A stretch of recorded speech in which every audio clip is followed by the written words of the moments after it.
3টা বজাত দোকানটো খোলাৰ পিছত বাহিৰত দেখোন পুৰা দুলি দুলি হৈ আছে। ইয়াৰ উপায় এটাই, বাল্টিখন বৰাই পানী মৰাৰ পিছত দুলিয়া কৈ আছে हमको मारो हमको जिंदा मत छोड़ो सालो।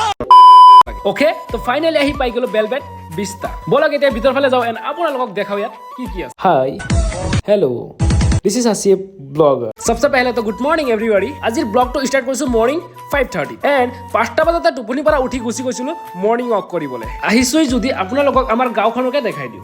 এইখানি গাঁও বুকুৰ আপন ইয়াতে দেখো নতুন সপন।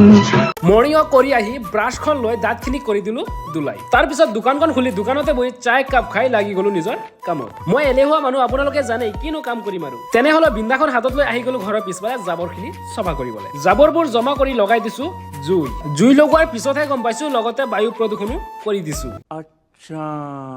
ওকে, যি কি নহওক মোৰ কামখিনি কমপ্লিট হৈ গল। 3টা বজাত দোকানটো খোলাৰ পিছত বাহিৰত দেখোন পুৰা দুলি দুলি হৈ আছে। ইয়াৰ উপায় এটাই, বাল্টিখন বৰাই পানী মৰাৰ পিছত দুলিয়া কৈ আছে हमको मारो हमको जिंदा मत छोड़ो सालो।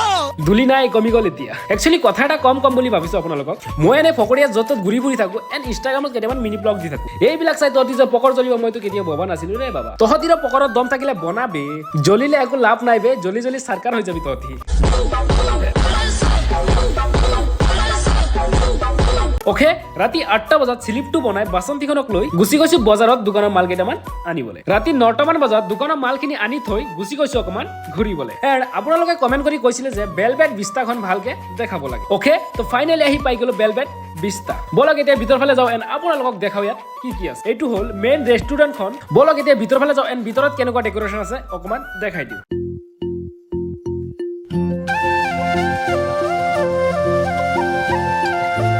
আৰু এইফালে কেইটামান কেণ্টিন আছে, আপোনালোকে গাৰ্লফ্ৰেণ্ড ফ্ৰেণ্ডছ ফেমিলিৰ লগত আহি খাব পাৰিব। এইটোৱে আছিল ইয়াৰ ৰিভিউ। ওকে, তো thank you so much for ৱাচিং দিছ ভিডিঅ'। আপোনালোকে ভিডিঅ'টো ক'ৰ পৰা চাই আছে এণ্ড ভিডিঅ'টো চাই কেনেকুৱা লাগিছে কমেণ্ট কৰি জনাবলৈ নাপাহৰিব।